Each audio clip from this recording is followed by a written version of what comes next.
जी, तो आज हम स्टार्ट करते हैं एक्सपेरिमेंट नंबर 10 से, जो कि है पीएचपी के बेसिक्स पे। पीएचपी एक सर्वर साइड स्क्रिप्टिंग लैंग्वेज है, ठीक है, जो कि स्टैंड करती है किसके लिए? PHP hypertext pre processor. इसका जो पुराना नाम था वो पर्सनल होम पेज था, लेकिन अब जो इसका ऑफिशियल नेम है वो है पीएचपी हाइपरटेक्स्ट प्री प्रोसेसर। और इसका जो क्रिएटर है उसका नाम है जी रैस्मस लर्डॉर्फ, ठीक है। तो इसका मेन पर्पस क्या है? वो कहता है जी कि अपने वेबसाइट के कंटेंट को डायनामिक एंड इंटरेक्टिव बनाने के लिए पीएचपी इस्तेमाल होती है, और इसको चलाने के लिए आपको एक सर्वर भी चाहिए होगा।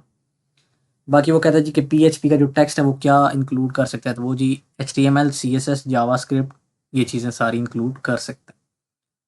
और उसके बाद ये है कि आपको वो आउटपुट जो है वो एचटीएमएल के तौर पे दे सकता है, लेकिन ये लाजमी नहीं है एचटीएमएल ही आउटपुट दे, और तरह के आउटपुट भी दे सकता है, जैसे कि उसने ये यहाँ पे मेंशन भी किया हुआ है, ठीक है। हाँ, एक चीज़ इसमें ये ज़रूरी है, याद रखने वाली है, कि जब भी आपने पीएचपी का कंटेंट चलाना है, ठीक है, तो उसके लिए जो फ़ाइल आप बनाएँगे, उस फ़ाइल की एक्सटेंशन आपने डॉट पीएचपी लाज़मी रखनी है। और ये उसने कुछ जेनेरिक या जनरल कह लें कि फीचर्स बताए हुए हैं पीएचपी के लिए, कि आप डाटा एन्क्रिप्ट कर सकते हैं, एक्सेस कंट्रोल के लिए इसको इम्प्लीमेंट कर सकते हैं, पीएचपी को इस्तेमाल कर सकते हैं, डेटाबेस के साथ इंटरेक्शन के लिए इस्तेमाल कर सकते हैं, कुकीज़ और सेशंस के साथ डील करने के लिए इस्तेमाल कर सकते हैं, फॉर्म का डाटा कलेक्ट और सेंड करने के लिए हो सकता है इस्तेमाल पीएचपी का, ठीक है। सर्वर के ऊपर कोई फाइल्स बना सकते हैं, उनको मैनिपुलेट करने के लिए इस्तेमाल हो सकता है, और ये चीज़ें सारी ओवरऑल क्या करती हैं, क्या क्या रोल प्ले करती हैं? डायनामिक पेज कंटेंट क्रिएशन, ठीक है। अच्छा, उसके बाद नेक्स्ट हम चल के जो पहली चीज़ आ जाती है वो है जी कि पीएचपी को आप अपने सिस्टम में सेटअप कैसे करेंगे। तो इसके बेसिकली 3 तरीके हैं, जो कि मैं कह रहा हूँ बेसिक हैं, और भी हो सकते हैं, ठीक है। तो एक तरीका जो आपके मैनुअल्स में दिया हुआ है वो है वैम्प इंस्टॉलेशन। तो हम इसको देख भी लेते हैं। वैम्प बेसिकली एक ऐसा, आप कह लें, एप्लीकेशन सॉफ्टवेयर है जिसके अंदर ना ये काफ़ी सारी चीज़ें बंडल्ड आती हैं। आपको अपाचे भी मिल जाता है, जो कि एक वेब सर्वर है, पीएचपी जो इटसेल्फ लैंग्वेज है, और माई सीक्वल जो है वो भी आपको मिल जाता है डेटाबेसेस के काम के लिए, ठीक है। दूसरा जो हमारे पास कॉमन इस्तेमाल होने वाला ऑप्शन है वो एग्जाम्प है, जिसके अंदर ये सारी चीज़ें इंक्लूड होती हैं, ठीक है। और तीसरा ऑप्शन ये है कि आप एक्चुअल पीएचपी के ऑफिशियल वेबसाइट पे चले जाएं, और वहाँ पे डाउनलोड्स वाले सेक्शन में जाएं, तो यहाँ से आप ये चीज़ें डाउनलोड कर सकते हैं, ठीक है। और ये हम देख भी सकते हैं कि पीएचपी का जो करंट अभी वर्जन चल रहा है वो 8.4 है, ठीक है। तो आप कोई सा भी प्रोसीजर फॉलो कर सकते हैं, और एक स्पेसिफिक वैम्प के लिए यहाँ पे चीज़ें आपको प्रोवाइड भी की गई हैं। तो हम आगे मूव ऑन करते हैं। तो यहाँ पे आ जाते हैं जी कि पीएचपी का बेसिक सिंटैक्स क्या होता है, ठीक है। तो पीएचपी को स्टार्ट करने के लिए आपको इसके स्टार्टिंग एंड क्लोजिंग टैग डालने पड़ते हैं, और वो इस तरह से लिखे जाते हैं, ठीक है। और जो भी पीएचपी की स्टेटमेंट्स होंगी वो सेमीकोलन के साथ एंड होंगी। और जो इसके कीवर्ड्स हैं, ये बात बड़ी ज़रूरी है कि ये इसके कीवर्ड्स हैं, जैसे कि उसने कहा हुआ है इफ़ एल्स, ठीक है। ये चीज़ें केस सेंसिटिव नहीं कंसिडर की जाती पीएचपी में, लेकिन जो वेरिएबल्स हैं वो केस सेंसिटिव ही डील किए जाते हैं, ठीक है। मूविंग फॉरवर्ड, वो उसने ना एक कोड स्निपेट दिया हुआ है आपको, एग्जांपल दी हुई है, एक एचटीएमएल उसने लिखी है, जो कि डिस्प्ले करेगी माई फर्स्ट पीएचपी पेज। और जब पीएचपी का हिस्सा रेंडर होगा, सर्वर उसको रन करेगा पीएचपी इंटरप्रेटर के थ्रू, तो उसकी जो आउटपुट आएगी पेज पे वो आपको आ जाएगी हेलो वर्ल्ड।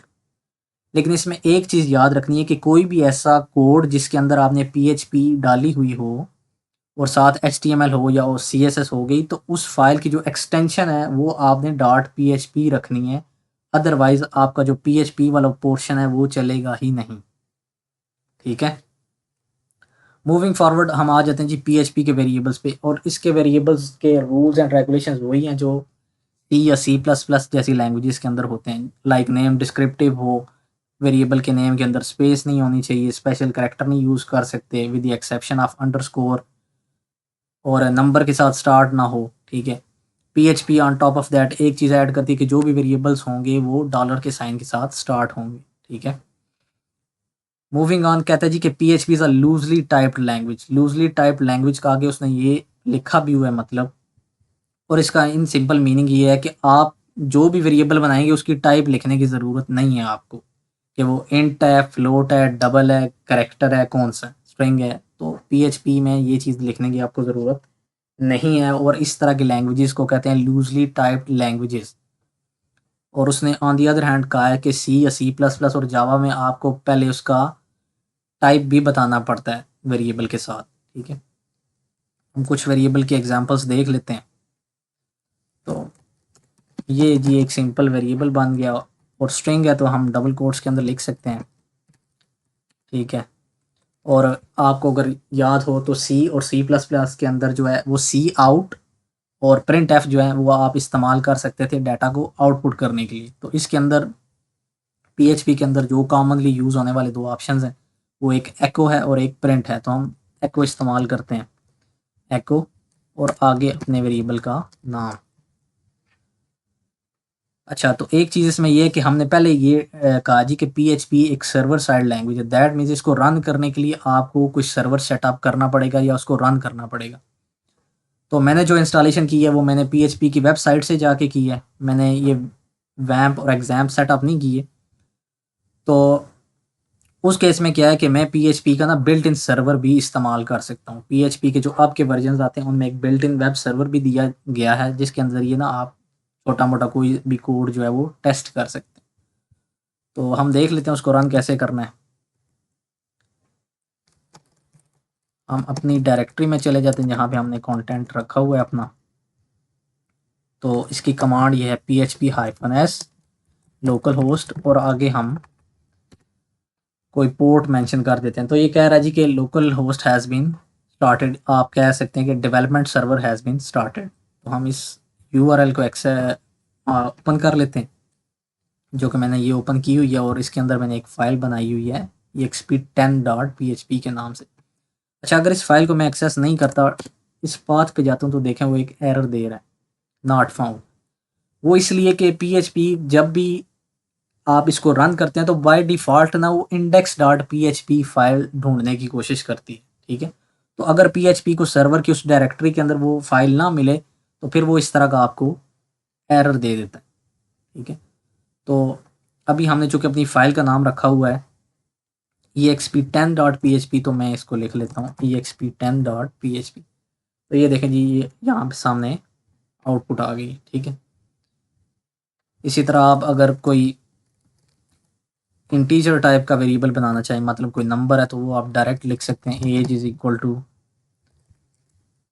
19 echo age. तो अभी आपको एज प्रिंट करवा देगा, शो करवा देगा। ठीक है, अच्छा, फिर उसके बाद वो आ जाता है जी, कहता है जी कि वेरिएबल स्कोप्स की अगर बात की जाए, और स्कोप की उसने डेफिनेशन ये यहाँ पे दी हुई है। वो कह रहा है जी scope of a variable is the part of the script where the variable can be used. ठीक है, तो वो कह रहा है जी पीएचपी के अंदर तीन तरह के स्कोप्स होते हैं, लोकल, ग्लोबल और स्टैटिक। ठीक है, तो ये स्टार्ट कर रहा है वो यहाँ से, a variable declared outside a function has a global scope and can only be accessed outside a function. ठीक है, ये उसने ग्लोबल स्कोप की डेफिनेशन बता दी। A variable declared within a local scope and can only be accessed within that function.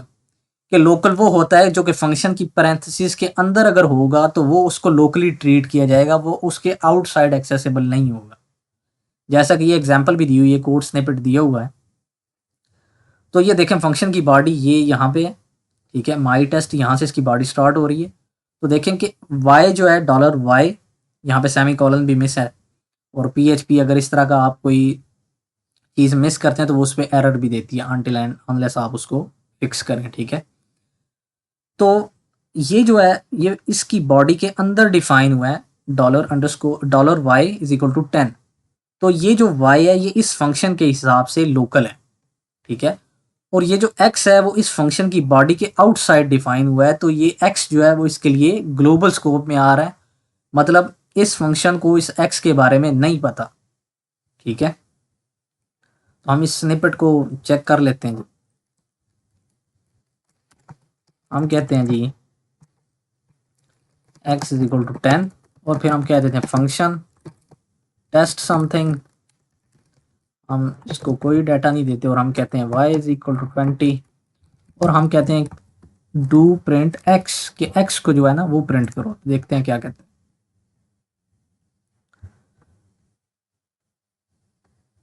तो अब देखें इसका कोई रिजल्ट नहीं आ रहा हमारे पास, क्यों? क्योंकि वो एक्सेसिबल ही नहीं है उसके लिए। ठीक है, लेकिन अगर मैं कहता हूं डॉलर वाई, तो अब देखते हैं क्या आउटपुट आती है हमारे पास। Sorry, the actual thing I missed is कि हमने फंक्शन बनाया तो है, फंक्शन कॉल ही नहीं किया, क्योंकि इसको पहले एक्स पे भी एरर देना चाहिए था, क्योंकि जब एक्सेस कर नहीं पाता तो फिर वो एरर देता है। ठीक है, तो हम एक्स उस वाली एग्जांपल को, पिछली एग्जांपल को दोबारा से रिपीट कर लेते हैं। ठीक है जी, तो ये देखें, उसने कहा जी कि लाइन नंबर 7 पे आपने ये जो कहा है वेरिएबल एक्स, वो मेरे लिए अनडिफाइंड है, मैं उसके बारे में नहीं जानता कि वो क्या चीज़ है। ठीक है, और अगर मैं इसको यहाँ पे वाई को आउटपुट करवाता हूँ तो वो डायरेक्टली इसको आउटपुट करवा देगा विदाउट एनी वार्निंग और एरर। ठीक हो गया, तो मूव फॉरवर्ड करते हैं। वो कहता है जी कि अगर आपने इस फंक्शन की स्कोप के अंदर रहते हुए इस फंक्शन के बाहर वाली चीज़ें एक्सेस करनी है तो आप कीवर्ड लगाएंगे ग्लोबल का। दैट मीन्स कि अगर मैं कहूँ इसको, तो क्या ये वर्क करेगा? वो कहता जी नहीं, ऐसे नहीं करेगा। आप इसको किसी कंप्यूटेशन में इस्तेमाल करके देख लें। तो हम कह लेते हैं, हम इसको ऐसे कर लेते हैं कि z इज इक्वल टू और z इज इक्वल टू,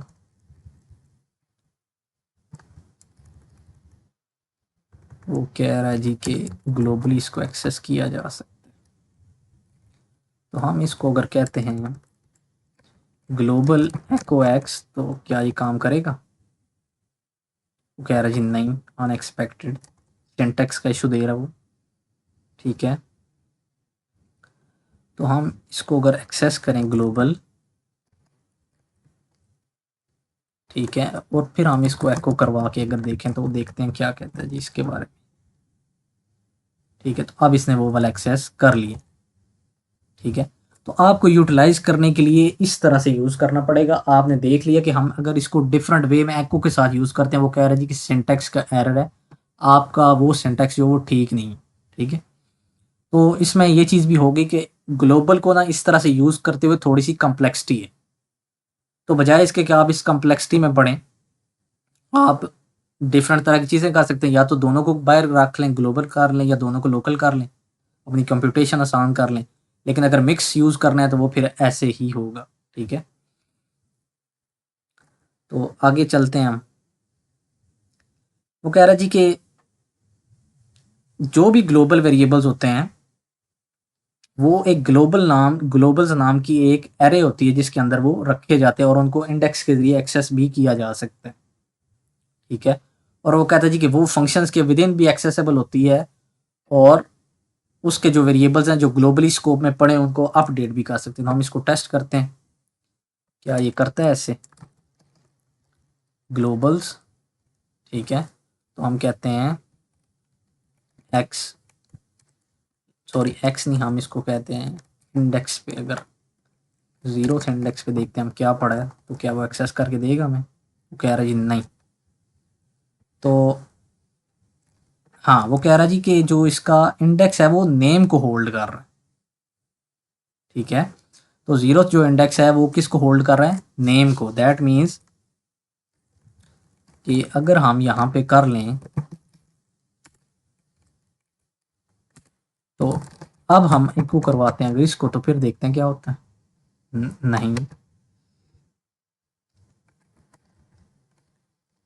हम इसको ऐसे अगर एक्सेस करें तो ऐसे हो रहा है जी। तो अगर ये ऐसे भी डायरेक्ट एक्सेस हो रहा है तो दैट मीन्स हम इसको ऐसे भी एक्सेस कर सकते हैं और कर सकना चाहिए। ठीक है, तो ये बेसिकली ये है कि आप इसको देख लें कि डिफरेंट तरह की जो चीज़ें हैं ना वो आपने टेस्ट और ट्राई करनी। तो ये आ गया जी इसका आउटपुट। ठीक है, तो अगर हम यहाँ पे कर लें $y = 20, तो क्या हम उसको फिर एको कर सकते हैं? तो ये आ गया 10 एंड 20। और अब हम देखते हैं कि क्या हम इसको किसी एक्सप्रेशन में यूज़ कर सकते हैं या नहीं।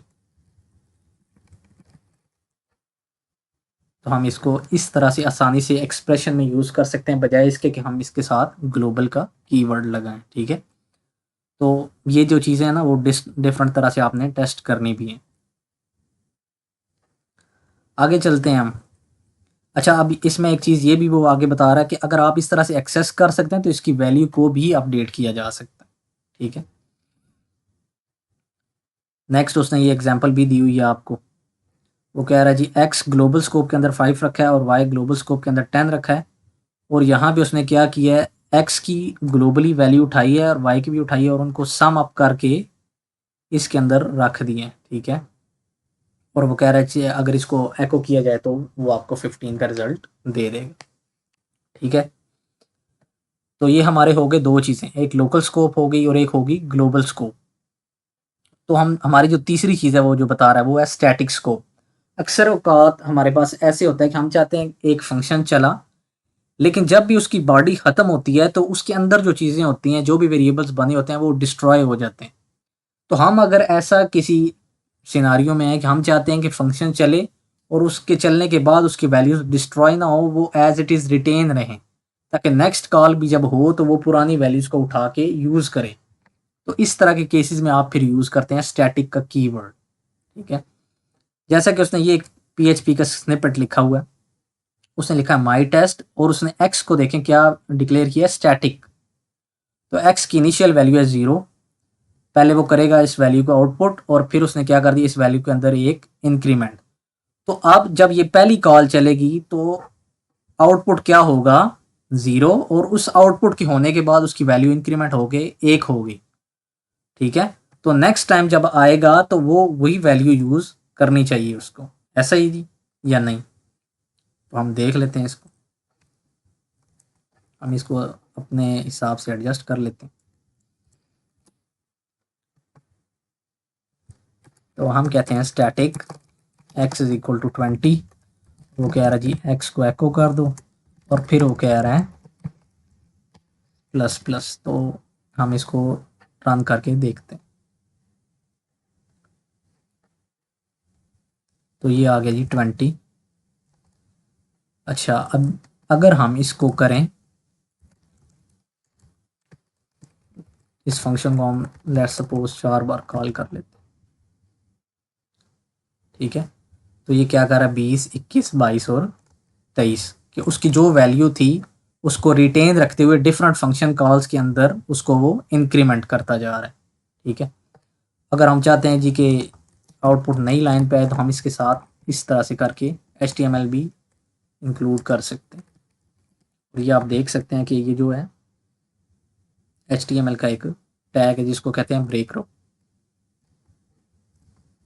तो ये हमारी जो आउटपुट है वो नेक्स्ट लाइन पर रेंडर होनी शुरू हो गई। ठीक है, तो ये स्कोप्स की बात हो गई। अब वो आ रहा जी आउटपुट कैसे कर सकते हैं, तो ये हम पहले से देखते आ रहे हैं। तो मैंने आपको पहले कहा था एक एको होता है और एक प्रिंट होता है। ठीक है, और वो कह रहा है जो एको है आप उसको एज अ फंक्शन के तौर पे भी यूज़ कर सकते हैं, means with in these parenthesis और ब्रैकेट्स यू कैन से, और जो एको उसको आप ऐसे भी सिंपली भी यूज़ कर सकते हैं। ठीक है, और अगली बात वो कह रहा है कि ये जो एको है ये मार्कअप भी कंटेन कर सकता है, मतलब इसके अंदर आप डायरेक्टली HTML भी लिखेंगे तो वो भी रेंडर हो जाएगी। तो इसी की हम एग्जांपल ले लेते हैं। उसने लिखा जी कि H2 $text1 और H2 क्लोज कर दिया उसने। तो दैट मीन्स कि HTML का ये जो एलिमेंट है H2 वो रेंडर होगा और ये सेकंड लेवल की हेडिंग रिप्रेजेंट होगी, और उसके अंदर ये जो टेक्स्ट है वो जैसे ही देखेगा कि $.txt लगा है और ये PHP का कोड लिखा हुआ है तो इसको वो txt1 की वैल्यू के साथ रिप्लेस कर देगा। ठीक है, तो दैट मीन्स कि लर्न जो PHP लिखा आएगा वो रेंडर कैसे होगा, H2 के फॉन्ट साइज के अंदर लिखा हुआ नजर आएगा आपको। उसी तरह फिर उसने आगे चल के प्रिंट की स्टेटमेंट्स की कुछ एग्जांपल्स दी हैं और एंड पे चल के उसने ना डिफरेंस बताया। कहता है जी कि इनका जो डिफरेंस है वो ऑलमोस्ट नेग्लिजिबल है। तो इको की कोई रिटर्न टाइप नहीं होती, लेकिन प्रिंट की जो है वो रिटर्न टाइप होती है 1। तो अगर किसी चीज़ की रिटर्न टाइप होती है तो आप उसको किसी जगह स्टोर भी करवा सकते हैं, उसको डिफरेंट एक्सप्रेशंस में भी यूज़ कर सकते हैं, ठीक है। मूविंग फॉरवर्ड उसने एक और पॉइंट कहा जी, कहता है जी कि echo is marginally faster than print. और ये आपकी अपनी चॉइस है, आप प्रिंट यूज़ करते हैं, एको यूज़ करते हैं। अक्सरियत जो लोग हैं वो एको यूज़ करते हैं, ठीक है। मूविंग ऑन, उसने बात की है पीएचपी के डाटा टाइप की। तो हमने ये देखा कि पीएचपी एक सर्वर साइड स्क्रिप्टिंग लैंग्वेज है, तो बाकी लैंग्वेजेस की तरह इसके अंदर भी कुछ डाटा टाइप्स दी गई हैं जिनके ज़रिए आप डिफरेंट टाइप का डाटा होल्ड करवा सकते हैं, रखवा सकते हैं, ठीक है। तो उसके अंदर कुछ ये टाइप्स उसने दी हुई हैं। स्ट्रिंग है जो कि आप डबल कोट्स के अंदर लिख सकते हैं, सिंगल के अंदर भी लिख सकते हैं, लेकिन उनके अंदर ना माइनर सा फ़र्क है, ठीक है। फिर इंटीजर यानी कि full numbers without any decimal point. Float यानी कि डबल ऐसे पॉइंट्स, ऐसे नंबर सॉरी जिनके अंदर डेसिमल पॉइंट आ रहा हो उनको आप फ्लोटिंग पॉइंट्स कहेंगे। और फ्लोट और डबल में अक्सर प्रिसीजन का डिफरेंस होता है। बूलियन कोई भी ऐसा वेरिएबल जिसके दो ही केसेस बनते हों, ट्रू और फॉल्स। आप इसको रियल लाइफ में रिजेंबल कर सकते हैं, कोई भी ऐसा केस जो कि रिजॉल्व होता हो यस और नो की स्टेटमेंट में, 1 और 0 की स्टेटमेंट में, या फिर ट्रू और फॉल्स। तो उस तरह के केसेस के लिए आपको बूलियन का डाटा टाइप दिया गया हुआ है, ठीक है। मूविंग ऑन, एरे जो कि आपने प्रीवियसली सी प्लस प्लस के अंदर भी देखी होगी। एरे क्या करती है जी की मल्टीपल जो डाटा एलिमेंट्स हैं उनको इकट्ठा रखती है, रखने के लिए इस्तेमाल होती है। कलेक्शन ऑफ एलिमेंट्स कह लें आप, कलेक्शन ऑफ डाटा कह लें आप, ठीक है। तो इसमें यहाँ पे मैं एक छोटा सा पॉइंट ऐड करता चलूँ कि एरे जो है ना वो आप दो तरह से बना सकते हैं। हम उसकी एग्जांपल देख लेते हैं। इस फंक्शन वाले काम से निकल आते हैं और हम इसको सिंपली एग्जीक्यूट करके देख लेते हैं। तो हम कहते हैं नेम्स। तो इसका एक तरीका तो होता है ये, आप डायरेक्ट स्क्वायर ब्रैकेट्स डालें, लिखें और आगे कुछ भी लिखना शुरू कर दें,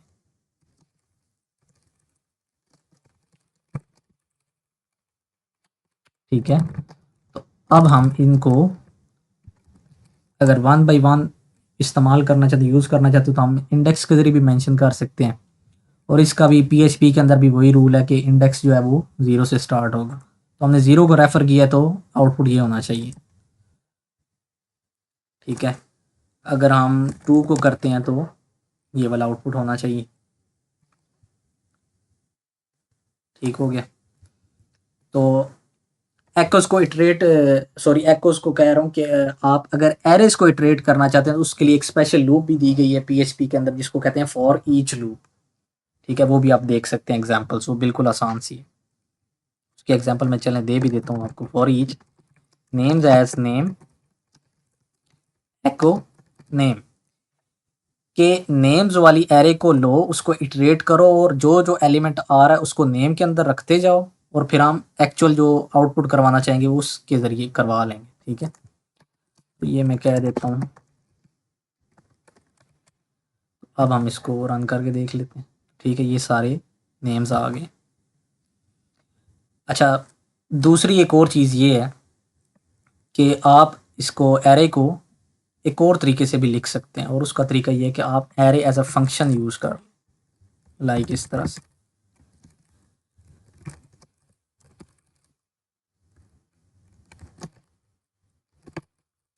ठीक है। तो अब ये एज इट इज़ वर्क करेगी, ठीक हो गया।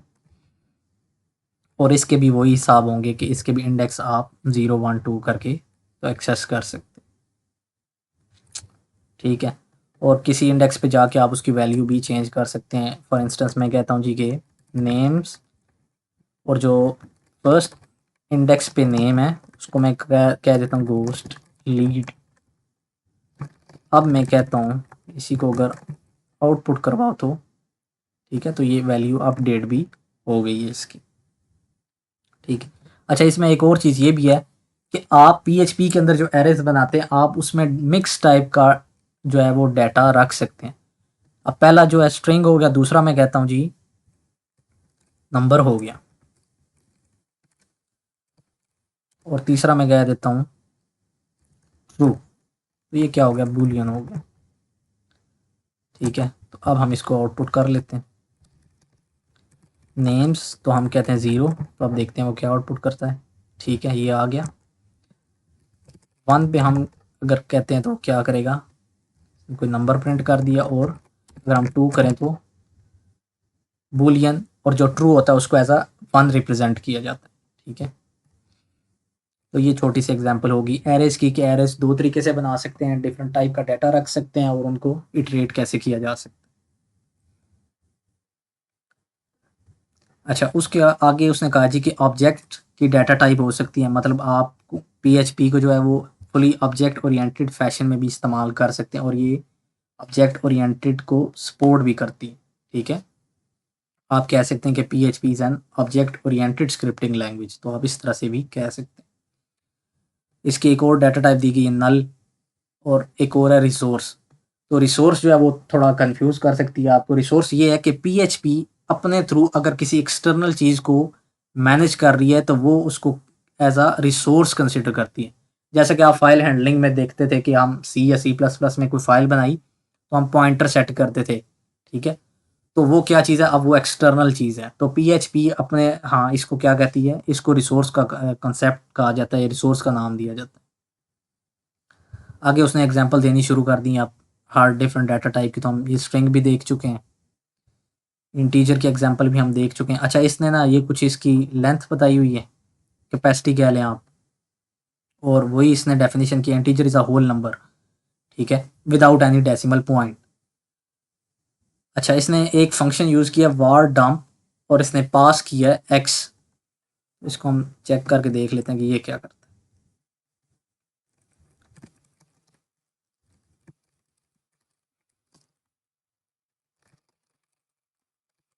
तो हम कहते हैं var dump, और इसके अंदर पास कर देते हैं नेम्स। ठीक है, तो बेसिकली var dump जो है वो अक्सर डिबगिंग के पर्पसेस के लिए इस्तेमाल किया जाता है, ताकि ये देखा जा सके कि आप उसके अंदर जो भी पास कर रहे हैं var dump के अंदर, उसकी टाइप क्या है और उसका कंटेंट क्या है। जैसा कि इसने यहाँ पे लिखा भी है, function returns the data type and value. तो ये वो कह रहा है जी कि जो 0th इंडेक्स पे चीज़ पड़ी हुई है वो क्या है, स्ट्रिंग है, और 7 क्या है, उसकी लेंथ है। ठीक है, और ये एक्चुअल कंटेंट हो गया। फर्स्ट इंडेक्स पे जो चीज़ पड़ी वो क्या है, स्ट्रिंग है, और उसकी जो लेंथ है वो क्या है, 10।